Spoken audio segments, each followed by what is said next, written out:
You have to watch this movie.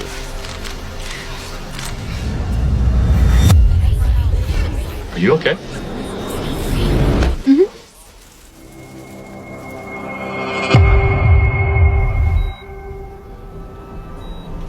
She said she was feeling better.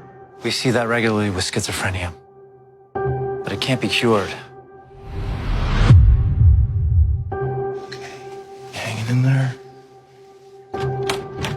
Honey, your father's gonna take the door off the hinges if you keep locking it.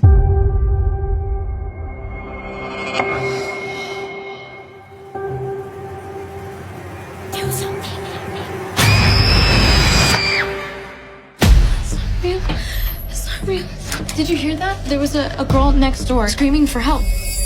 Ryan, there's nobody out here. There's a little girl in your attic. I saw her. There's no one up there. She's lying. You're telling me that your neighbor kidnapped a little girl and has her chained in her attic, right? Do you I realize just how need that you to sounds? trust me. I do. All right. There's no one up there. Your mind is just playing tricks on you. Please stay away from that house. This is a serious accusation, one that'll likely have equally serious consequences. What the hell, man? When you said she works Monday through Friday, it would have been helpful to mention it was at her school.